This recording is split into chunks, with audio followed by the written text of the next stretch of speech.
All right, so let's get started.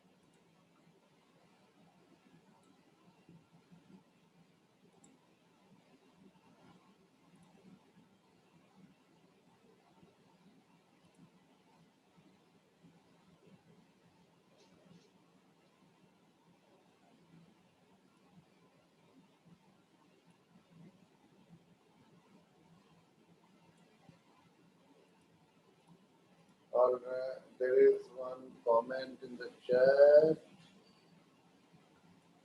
Okay, I don't know what Amit means, but he must be meaning something.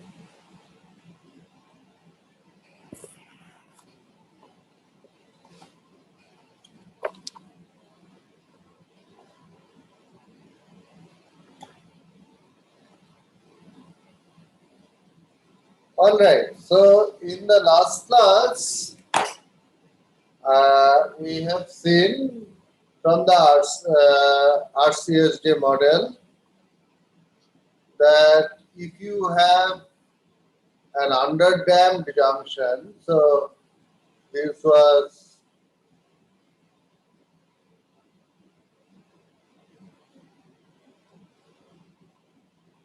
an underdamped Josephson junction. So underdamped Josephson junction means that you have the Q which is very large,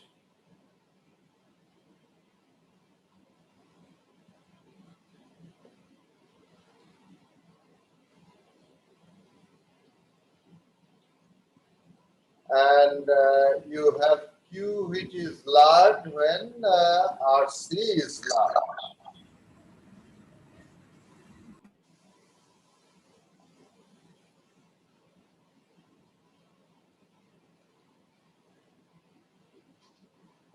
All right, now let us try to understand the other extreme. What would happen for an overdamped junction? Now, overdamped junction, as we will realize later on, is very important for a technological application, which is the biggest technological application of Josephson junction at present, at least, which is to measure very, very tiny magnetic fields. So,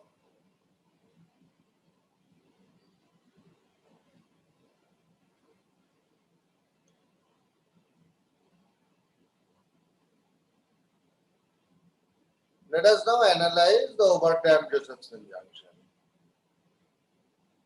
Now, of course, you let us recall the CSJ model. You have here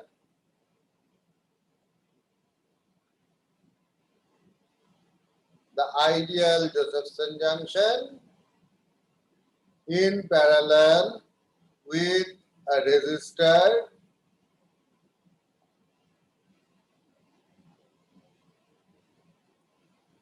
and of course a capacitor. So this is a resistive capacitively shunted Josephson junction. Now you have to remember that one can to some extent, so whenever you make a Josephson junction, you will necessarily have some capacitance inbuilt. But nevertheless, you can always tune the capacitance and resistance to some extent by putting additional C and additional R. So you can put R and C externally.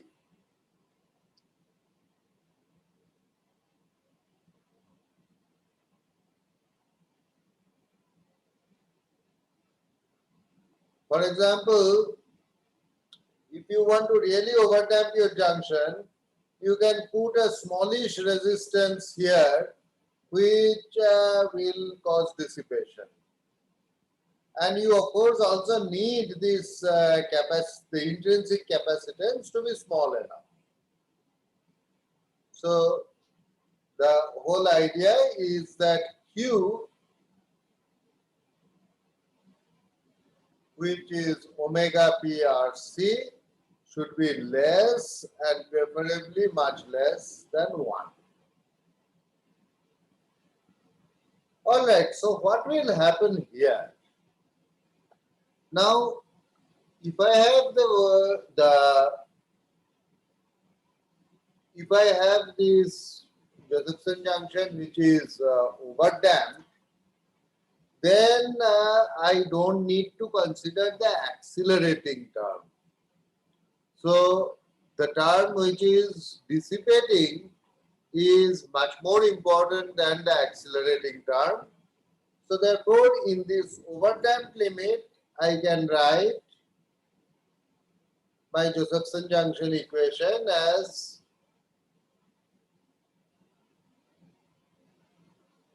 tau, remember, is the reduced time, the dimensionless time.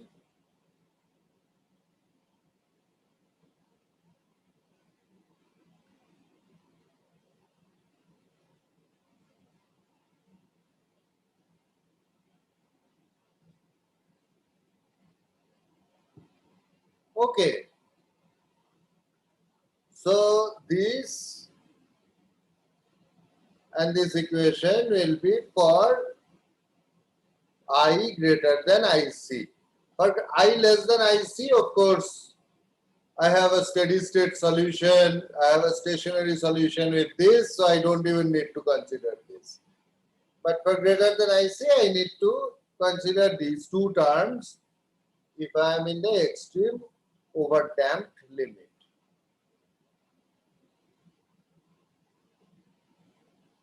All right.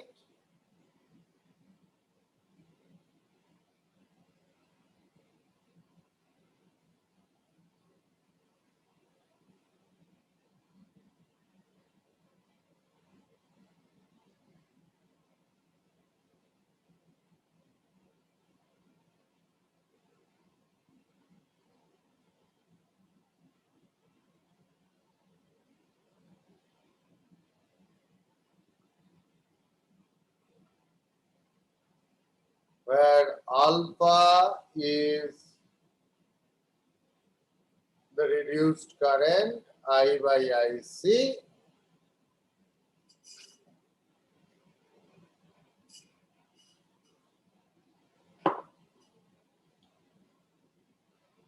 so now recall that tau is nothing but the plasma frequency into the real time, and the plasma frequency was given by twice E into critical current of the junction divided by CH bar to the power half, and Q is equal to omega P RC. Alright, so now you put it back and get into real time, and what you will get is that T is H cut by twice E IC into R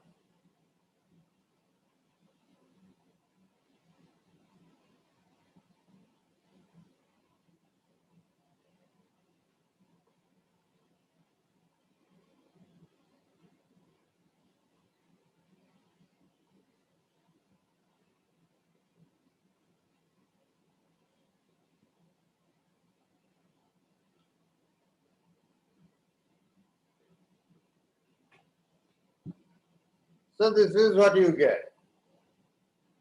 Now this integration you can do it. I leave it to you to do the integration. You can try to use mathematical, you can do in whichever way you like. If you don't like to do numerically or if you don't like programs, you can do it the hard way yourself. But the solution of this equation will be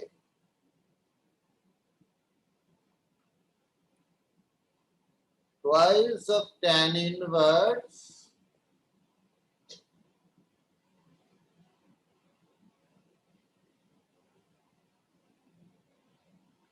alpha square minus 1 by alpha square to the power half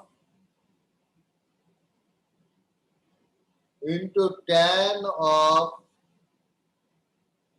pi t by capital T. Now I will define capital T in just a moment. I have already defined alpha. I have not defined capital T.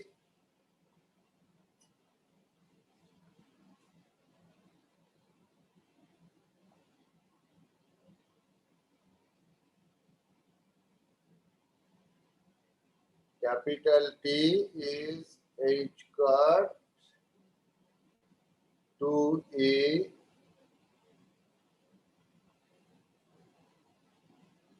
r into IC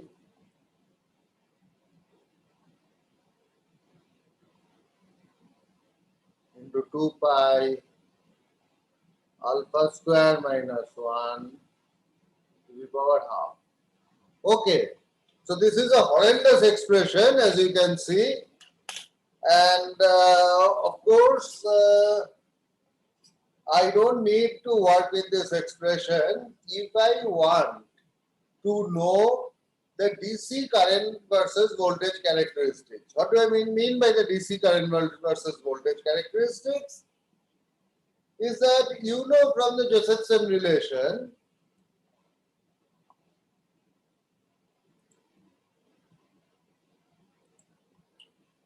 you know that from the Josephson relation, V equal to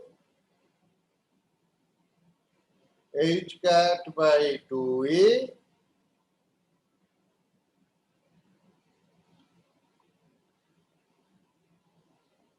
d gamma dt. Now, suppose that you had your gamma, the gauge invariant phase, was changing uniformly with time. You would have a pure DC voltage.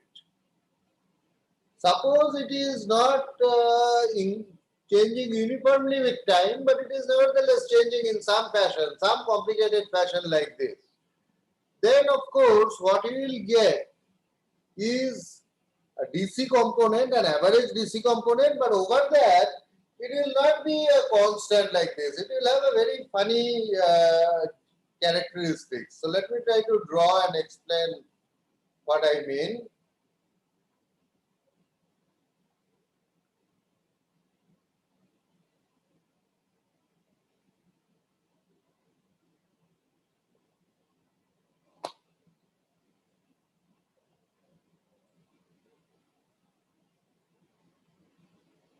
So if I had, let's say,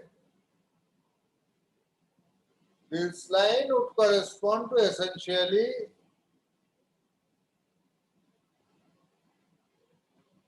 d gamma dt is constant, which means that you have a linear increase.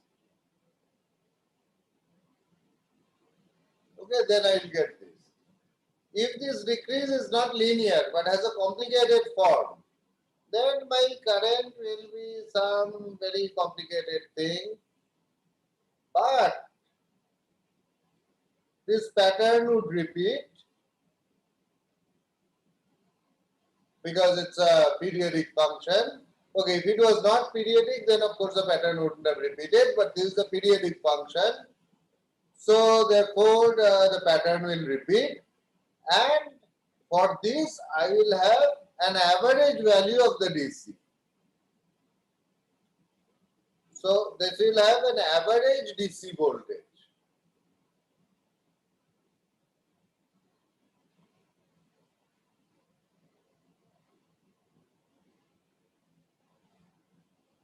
And there is also a high frequency component.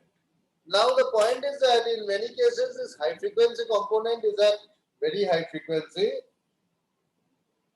and that is not what we are really concerned about for most practical applications.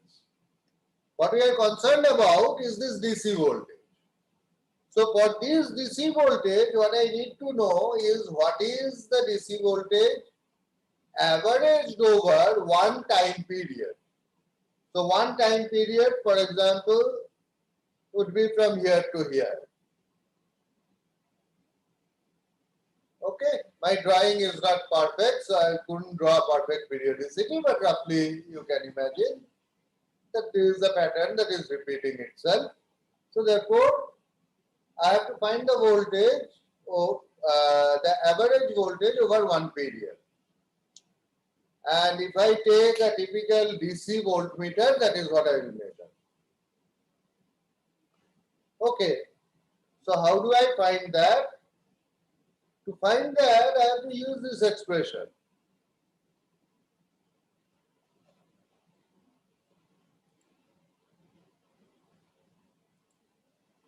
But the thing is that I need to average it out. So I will take this V average, and this will of course be a DC. So this V average is 1 by time period.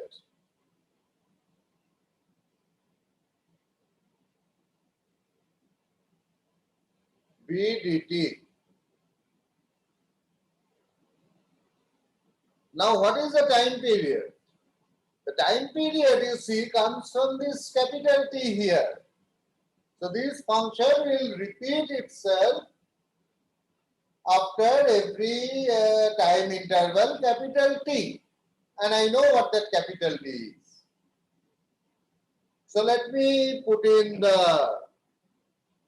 plug in the Josephson relation.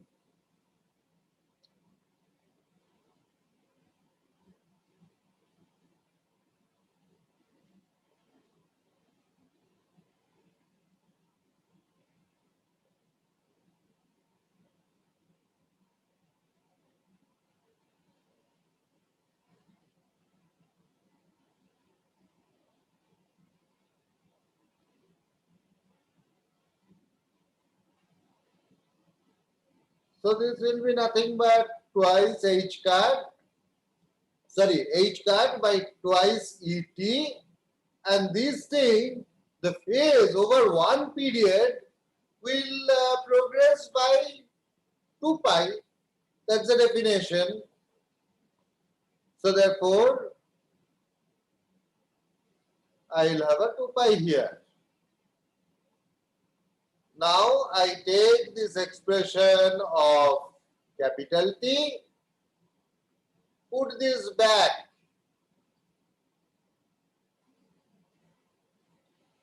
Put this expression of capital T back here.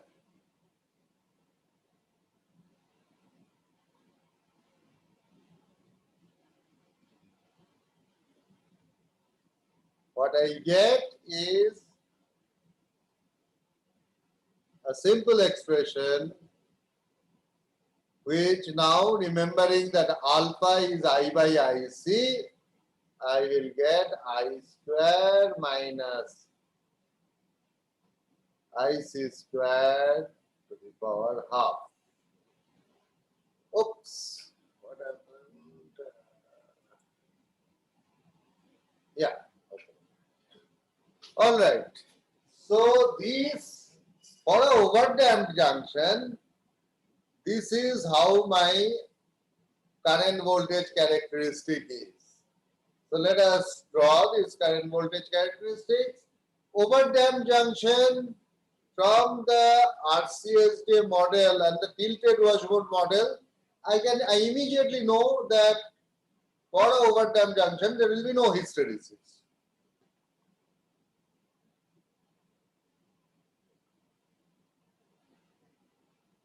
Okay, so therefore the voltage, the DC voltage as a function of current will be like this. It will be 0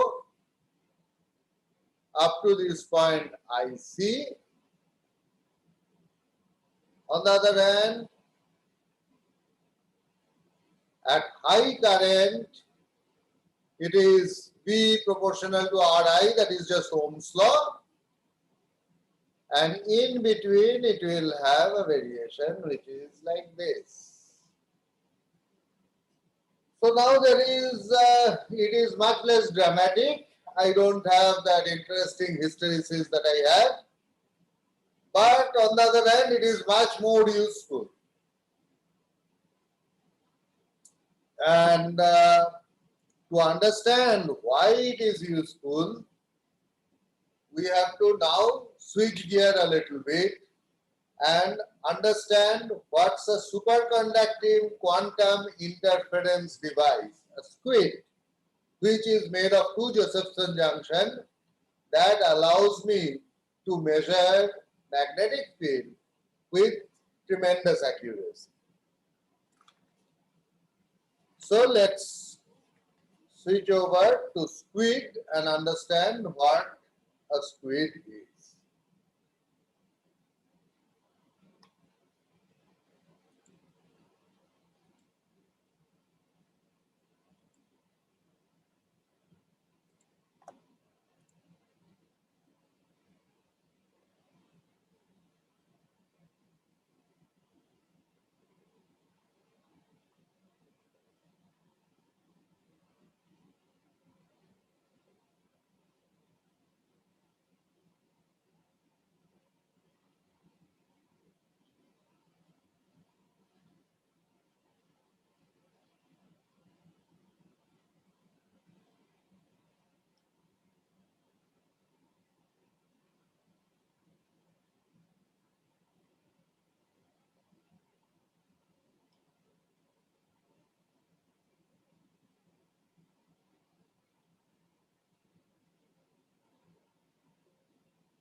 This is SQUID.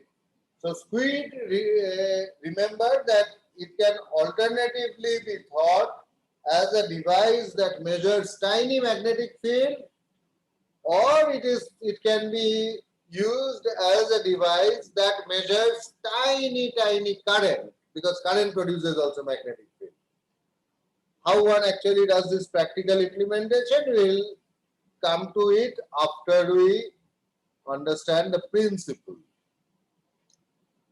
Okay, a SQUID essentially, if I want to draw it with the notation that I have used before, it is actually two Josephson junction put on a loop. Two Josephson junction, but not ideal Josephson junction, RCSJs. Of course, ideal Josephson junction is an oxymoron. It just exists in textbook. In real life, you will always have RCSJ.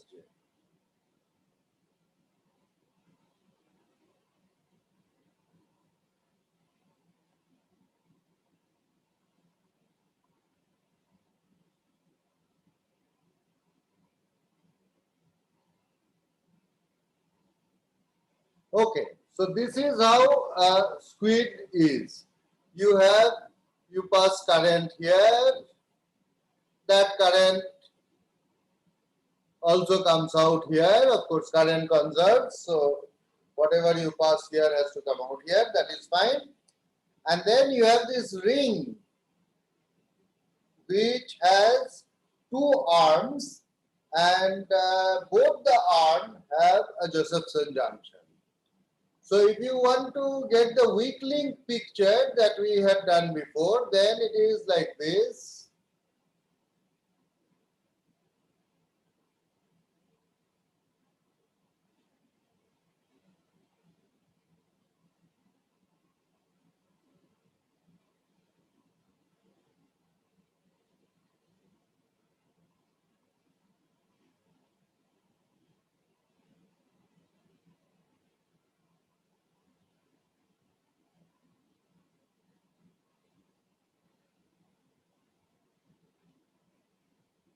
So it is roughly like this.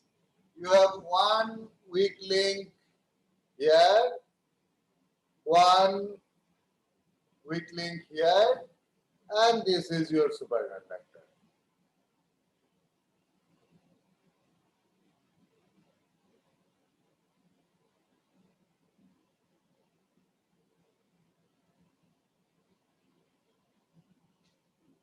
All right.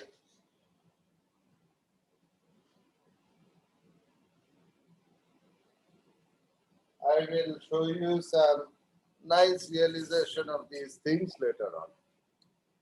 But now let us try to understand this. So, you see, if I take, let's say, a contour like this,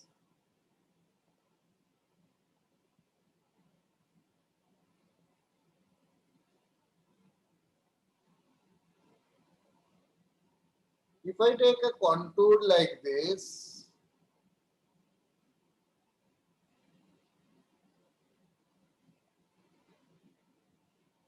so this is my contour that I call C. Now you see, here the superconductor, so I have a weak link here, and at the weak link, of course, the size of the width of the superconductor, all dimensions are smaller than the penetration depth. But everywhere else, I have made the superconductor wide enough so that it's considerably larger than the penetration depth. So now I know that from Ginzburg-Landau relation,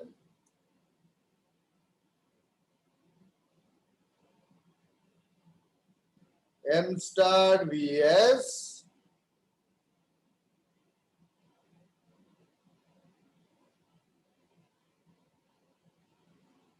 is H cross grad phi, which is the phase, not the gauge invariant phase, it's just the phase. And of course, for gauge invariance, I have to add this vector potential also. So this expression we know. And if I take H cut here, then I will get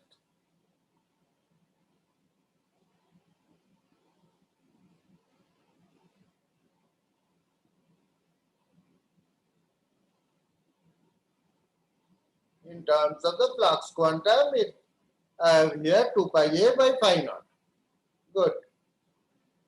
Now if I take the contour C, remember, except at the weak link, except for the weak link, everywhere there is no current because the current flows only on the boundary within the penetration depth, and I have taken the width of the superconducting electrodes to be larger than the penetration depth. So therefore,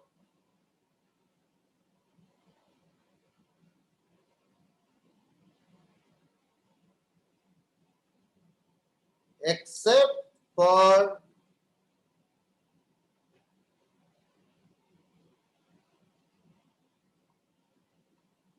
the weak links, Vs is 0. Agreed? Now if Vs is 0, that immediately tells you from this equation that A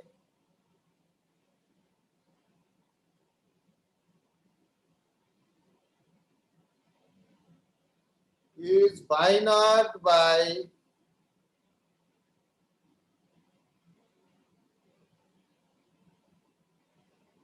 two pi grad phi.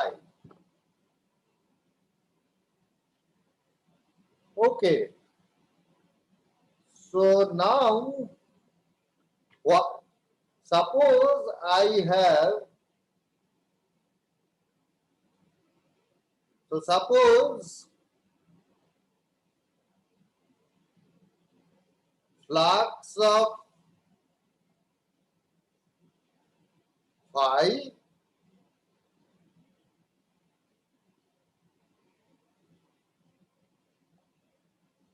is threading through the loop.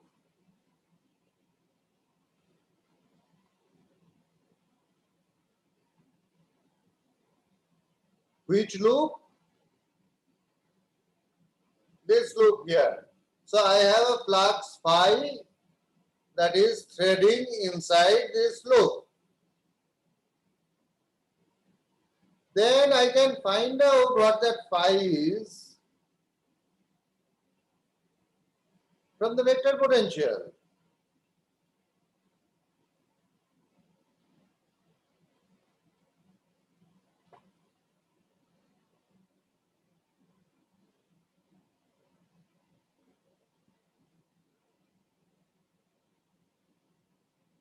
A dot, okay, last time S created a lot of confusion.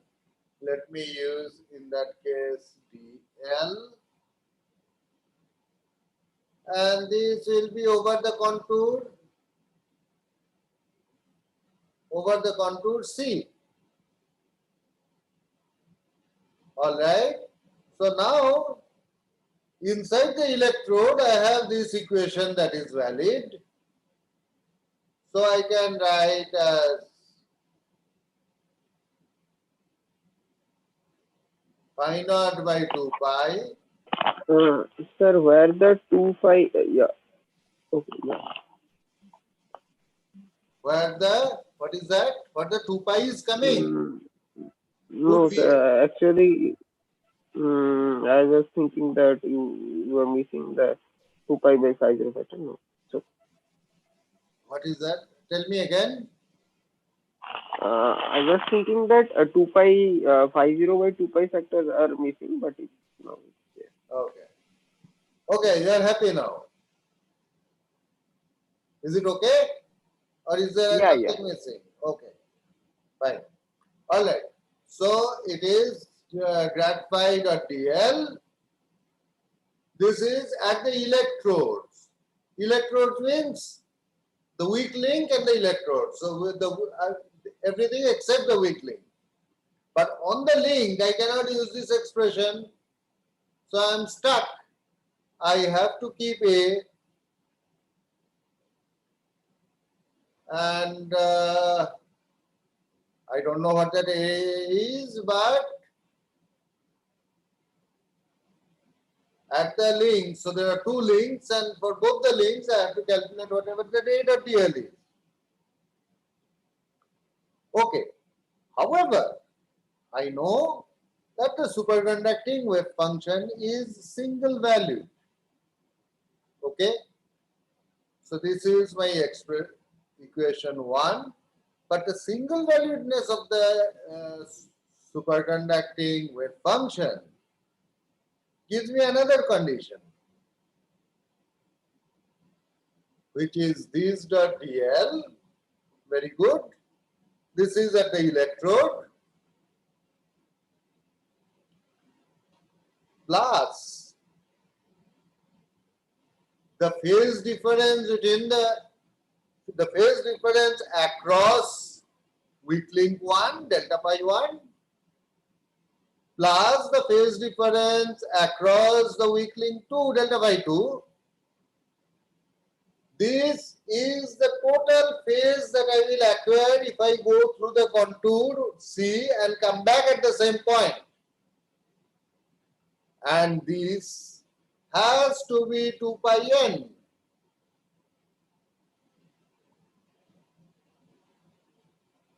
All right? Anything that you don't agree, stop and ask me. So now I can use. Sir, I was thinking that the integration is occurring through the bulk of the superconductor. So, why you have written is the electrode? What I mean by the electrode is these regions. So these Yeah, that is the regions. bulk of the superconductor. Yeah, that is what I call as electrode. Okay. Okay, I think so. So the okay, let me define it. Maybe I just want to know that how it means an electrode. well, what is an electrode? An electrode is something that you connect to a device. Here the device that I am Yeah. connecting it to is the weak link. Okay, this is the weak link. Okay. Yeah. And the way I make the electrical connection to the weak link is through these regions. So if you Okay. want Okay. this region here, this is what I call as this, and this is what I am calling as electrode. It is just a matter of nomenclature. There is no high funda here. All right, is it clear what I mean? Yes. Yes. That's Okay. it. All right. So now let's proceed. So now I can rewrite equation 1, and from 1 I can, it is just rewriting, don't expect anything profound here. So phi by phi naught is equal to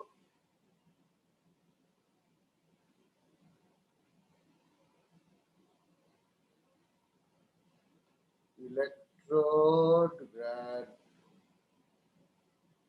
phi dot dl plus 2 pi by phi naught into A dot dl for the links. Links is weak links. On the other hand, from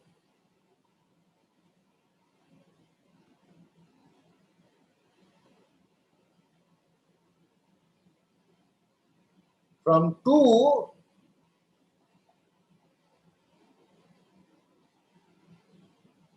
I know that grad phi dot dl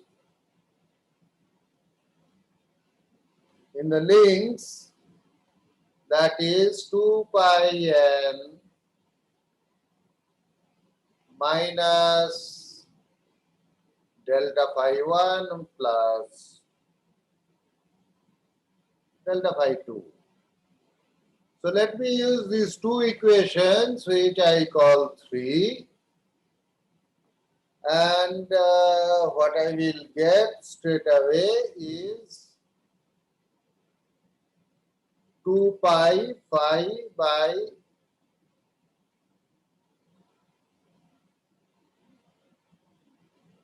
phi naught equals to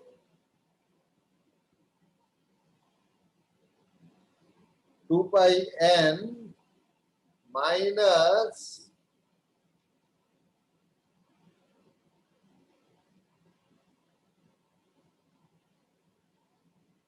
this plus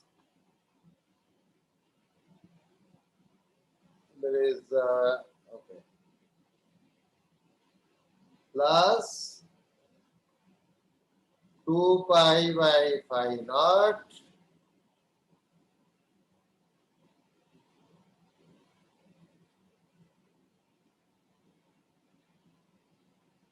link z dot dl. Now you see, if I add, this is not a gauge invariant phase, this is just the phase difference. So if with this phase difference, I add the appropriate component of the vector potential from this part for link 1, and with delta phi 2, I add the component of this integral for link 2, then in both cases, I will get the gauge invariant phase.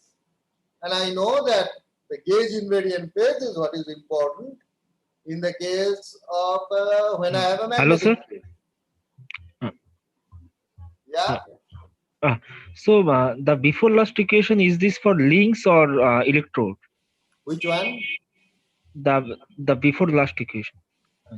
The This what? integral over link, you right? is this over link or electrode? If I write link, it's over link. No, but you replace it here for the part of this electrode, right? Where? This equation 3, the equation you got from equation 2, here you write Okay, which are you referring ah to? yes, from equation 2 you write the integral over links. It should be over electrode, I think. Oh, I see. Sorry. This is electron. Yeah. Sorry. Yeah. All right. Okay, that was the problem. Yes, sir, fine. Okay. Okay. So now we are good. So we know these gauge invariant phases is what is going to determine my supercurrent. So now I take this device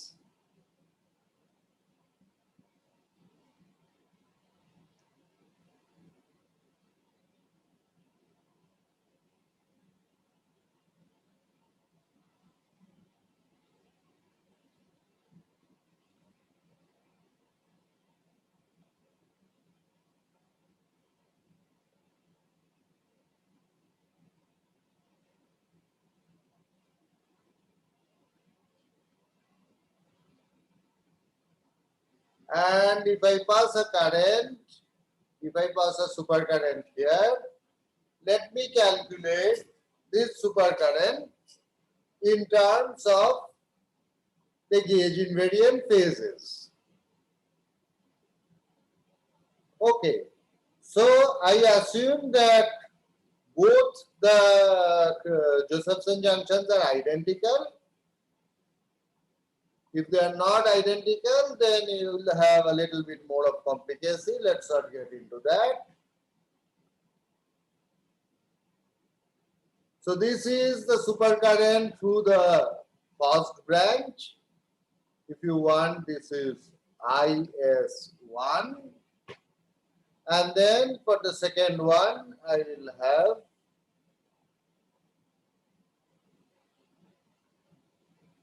this, which is IS2. So twice of IC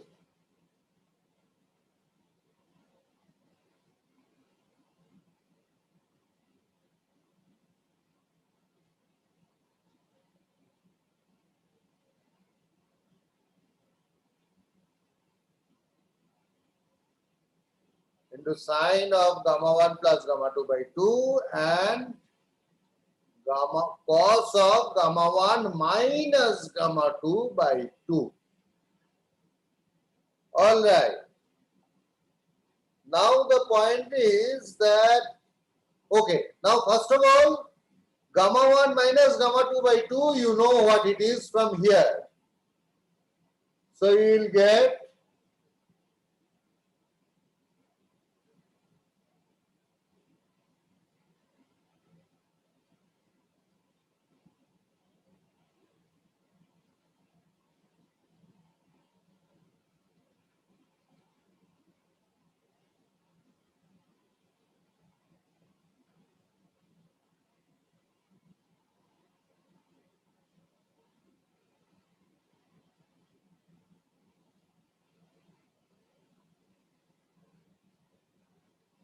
okay. So this is the expression that you get. Now there is a catch. What is sine of gamma 1 plus gamma 2 by 2? I know what sine cos of gamma 1 minus gamma 2 by 2 is because I have derived that. But any idea? Sir, have you taken n equals to 0 for this in order to write gamma 1 minus gamma 2? No, I have not. Because there is an 2 pi n factor. Exactly. So, Okay, this part you think about it. yeah, This it's is quite obvious. very trivial. The end doesn't matter. Okay. It's obvious. It's obvious. Yeah. Okay, so now, but let's think of more substantive thing. What will this be?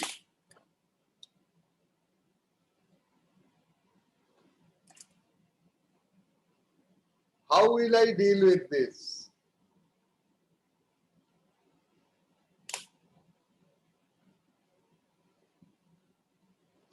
Okay, the point is that there is no constraint on gamma 1 plus gamma 2. And you know that the superconducting state is a lower free energy state than the normal state. So if there is no constraint, the system will always try to remain a superconductor rather than becoming normal. So therefore, gamma 1 plus gamma 2 by 2 is something that will always maximize itself to try to keep the system in the superconducting state. Now, this thing, what I have told you in words, there is another way to do it, the difficult way. You can go back to the Ginzburg law of free energy, minimize the free energy, and you will see that the free energy always gets minimized for sine gamma 1 plus gamma 2 by 2 to be equal to 1. So therefore, in the Josephson junction, the supercurrent is given by twice of IC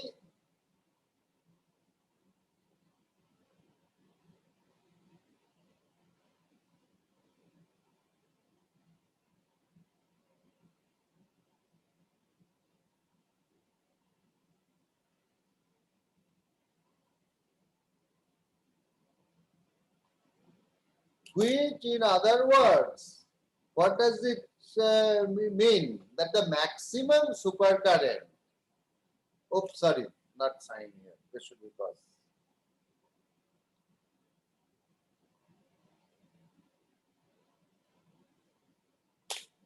That the maximum supercurrent that you can pass will depend on the flux and will have a periodic variation.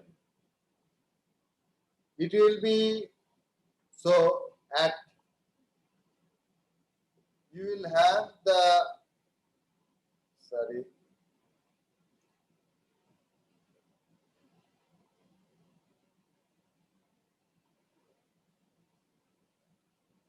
we will have the critical current of the junction, if I call it ICJ,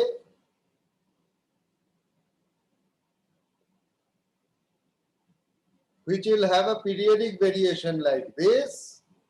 It will be maximum at 0, then at, so this is the flux threaded through it, at 1 flux quantum,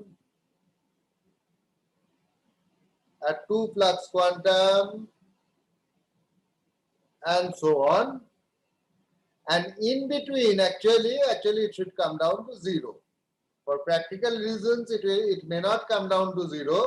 The practical reason is that the two junctions is very difficult to make it exactly identical. Okay, so by measuring the critical current of the junction, I can now measure magnetic field. I can measure the magnetic flux, and if I know the area of the junction, I can measure the magnetic field. And I can measure the magnetic field with an accuracy of 1 flux quantum. So this is actually at the moment the best magnetometer that one can get. So tiny measurements of magnetic fields are done with squid magnetometers. There are other competing techniques that are gradually emerging and that sort of are getting close to squid. For example, there is a method which is with diamond-based NV centers and using the electron spin resonance of defects in diamond, that you can measure magnetic field with comparable accuracy. Actually, you can measure magnetic field even with higher accuracy, but that is not yet a technology that is well standardized. Josephson junction based field is the technology that's extremely standardized and that's used everywhere for measurement of magnetic field and measurement of magnetic moments. Okay, now should I leave it for the next class? No, let me finish it. So now for a practice, why did I tell you that overdamped junctions are important? Sir, can I ask one thing? Yeah.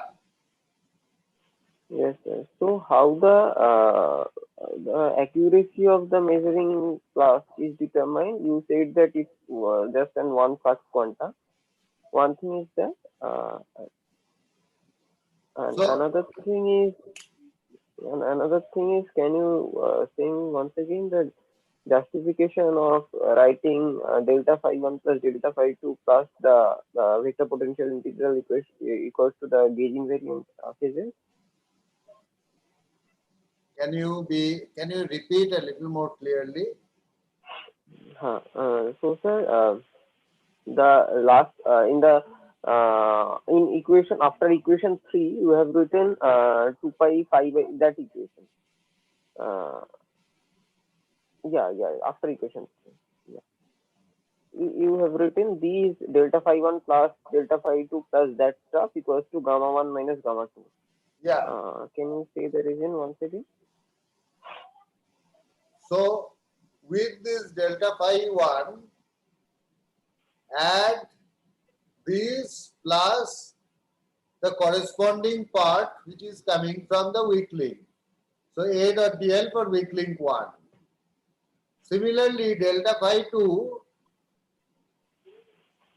plus the integral that is coming from the weak link 2. That will give you the gauge invariant phase. If you remember the definition of the gauge invariant phase.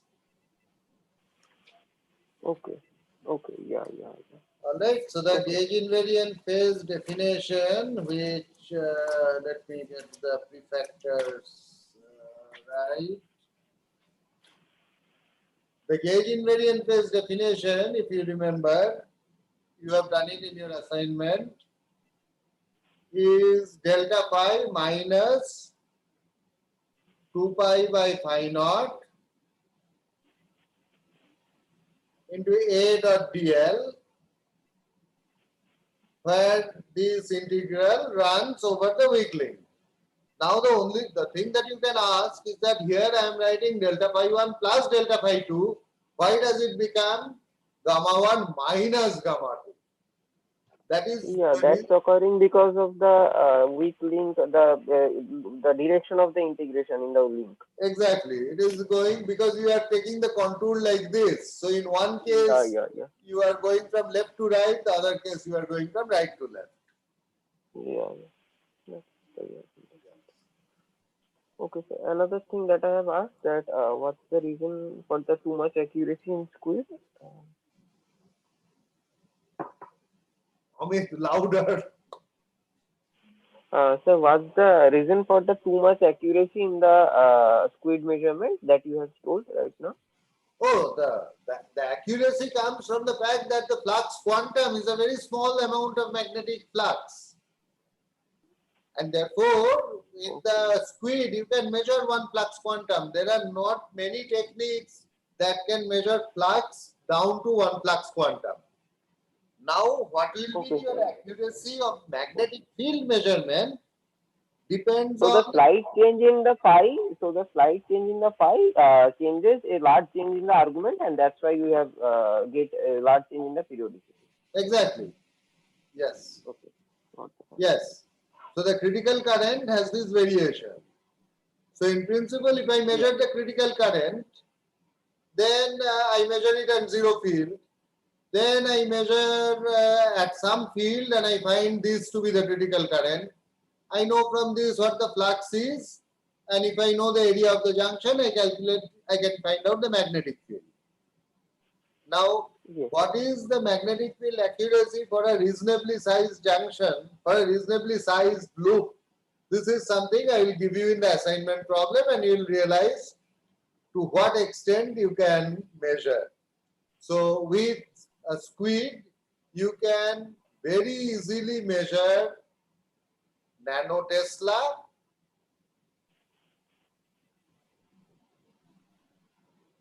You can measure with, if you are careful, you can measure picotesla. This is also done quite routinely. And then, of course, you can measure femtotesla also, but that measurement is not a routine measurement. You have to integrate over a very long time. Of course, there is this difficulty that you can immediately see that if you go over, let's say, half a flux quanta, then it will repeat.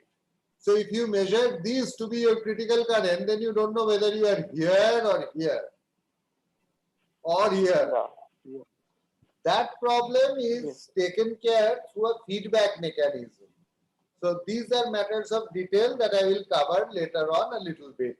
So what you do is that you always try to, instead of trying to keep this squid and measuring, let's say, squid in magnetic field and try to measure, let's say, what's the critical current, you try to apply a compensating field and maximize the critical current so that your squid is always in zero field.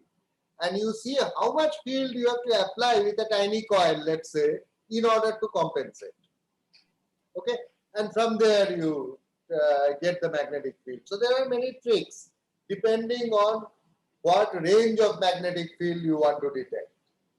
If your range of magnetic field is large, is many flux quantum, then you try to keep this the critical current at its maximum and compensate it with a coil. That's called the flux locked loop. But those are actually engineering details, and I will not go in very great details in that. So if some of you are interested, then I can tell about it more elaborately. Okay, but let me finish off. So why are overdamped junction important? How do you measure the critical current? You measure the critical current by passing current in small steps and measure the voltage, and then at some point the voltage appears. So it could be something like this, or if it is the overdamped junction, it could be something like this. Doesn't matter. Now, this is a very inefficient measurement because measuring the critical current takes enormous time. You have to change the current in small steps, measure the measure the voltage. On the other hand, what you want is more like something like your handheld multimeter. All of you have used a multimeter either at home or in your lab. So you want to just measure the voltage and you have the value. If you are given a resistor, then you take your multimeter, you put it on the two end of the resistor and measure the resistance. You don't measure current as a function of voltage, draw a straight line, and then from that slope of the straight line find the resistance. That is not the practical way to do it. So for a good device to measure magnetic field, I want to do the same thing. I want to just I have this device, I will just take my multimeter and I will measure something, maybe the voltage, and I should immediately have the magnetic field which is proportional to either the voltage, the resistance, or whatever that is. How do I get that? Now you can see immediately for this thing, underdamped junctions are not good.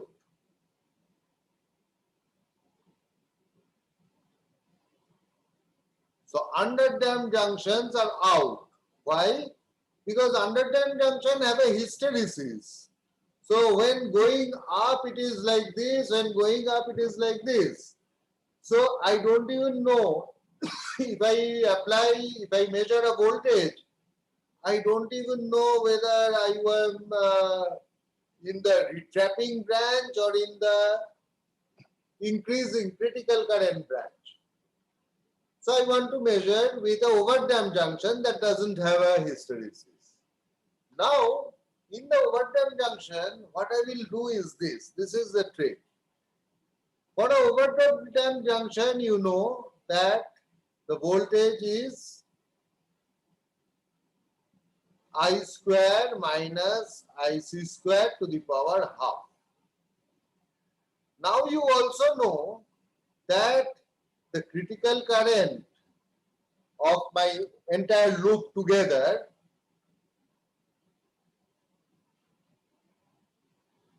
will be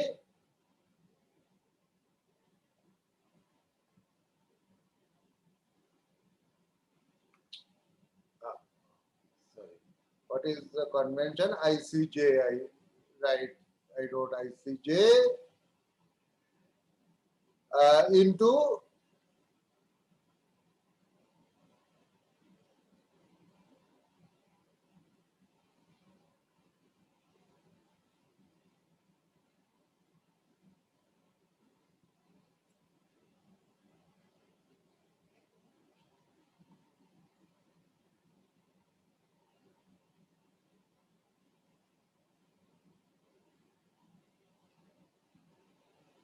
okay.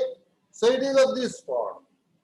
Now what I will do is actually go and operate my squid at a current which is larger than the critical current but not very much larger than the critical current. So for an overdamped junction,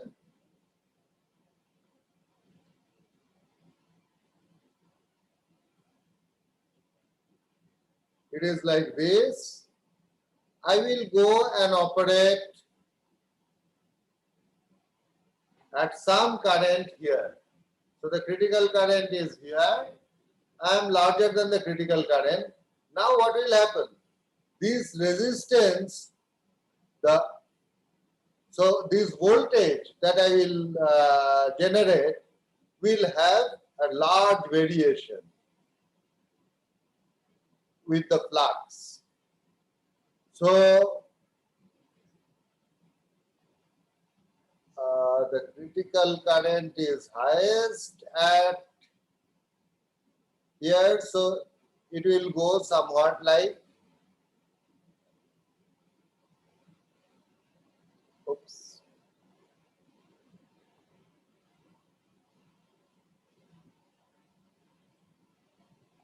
oh, I'm drawing it very badly. So I'll have the voltage that will vary like this.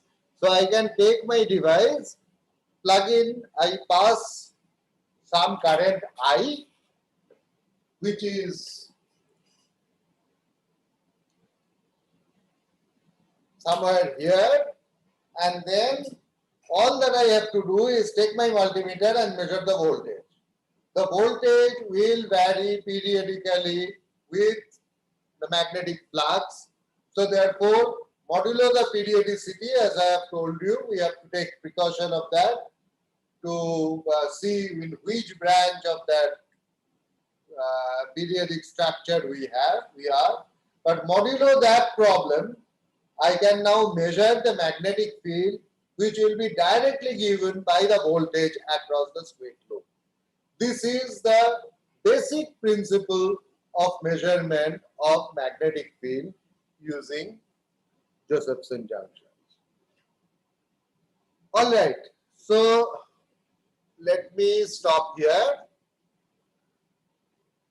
And first I will take question, then we will discuss a couple of other things related to the course. Any question that anyone has?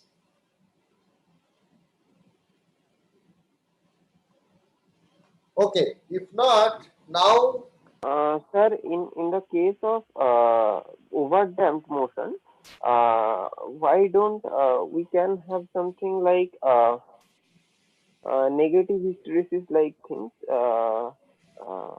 That is why when we will we invert the direction of the current, we can fall to the zero voltage earlier stage, as in the under damped motion we got the zero voltage at the lower I value. Here we can go to the zero voltage at the earlier value. So why doesn't it occur here? why that does not happen here? Yes, sir. Yeah, this is something that you have to answer me in the next class. Okay, you think about it and give me the answer in the next class. All right. So now with this, now for about a couple of things about the course. The course, we have done it almost without any break from September onwards, and the essential parts of the course has been covered. With today's lecture, I think we have covered almost everything. From the next lecture, I will be taking up some advanced topics. So advanced topics, of course, you always know that these advanced topics depend on the interest of the instructor. So these advanced topics will be things that interest me. And I will be giving you a series of lectures on a very sort of frontline and currently researched topic, which is how phase fluctuations affect the properties of superconductors. So, as I have told you in the course of the lecture, sporadically, that we superconductivity within BCS theory is a single energy scale problem, which means that you have the superconducting energy gap, and that is the only energy scale in the problem. There is no other energy scale anywhere. However, in principle, that is not entirely true. There is another energy scale which is called the superfluid phase stiffness, which is what's the energy cost if I don't break the Cooper pair, but I try to twist the phase of the inside a superconductor between 2 points. And if this energy cost is not very high, then I can excite phase fluctuations in the superconductor that can even destroy superconductivity. Now, why is this not considered in BCS theory? One of the reasons why it's not considered is that this energy scale in most regular superconductors which are clean, which are reasonably defect free, this energy scale is an irrelevant energy scale because it is very, very large compared to the superconducting pairing gap, the delta that we have derived. And since it's a very large energy scale, you never excite that. However, there are many situations which are becoming increasingly clearer in recent years, where that energy scale can come down and start competing with the energy scale given by BCS in their gap. And this is a very potent and important concept, which I think will get more important, will get more relevant with time, with various kinds of low dimensional superconductors getting discovered. And it is also a concept that, as I will show you, we can develop starting from the Josephson relation, essentially starting from Ginzburg-Landau theory and Josephson relation. So this is what we will be covering in December. Now, since we have covered a lot of the course, in December we will not have 3 lectures a week. Instead of that, we will have 2 lectures a week. So you can write on the WhatsApp group which 2 days you prefer, and I will go by majority. For me it doesn't matter. I can take any of the 2 days. However, the other part that I have already told in the last class is your video project. Now you have to get on to that and start working. What I want all of you is that the video project by next week, make an outline, a detailed outline on one A4 sheet, that's good enough, on what you are going to cover, and preferably with 1 or 2 sentences on how you are going to cover it. So it's important to get on to that, otherwise it will never get done by the first week of January. So I want you to now concentrate a lot more on your projects while we will continue the classes twice a week in December. Any question about this?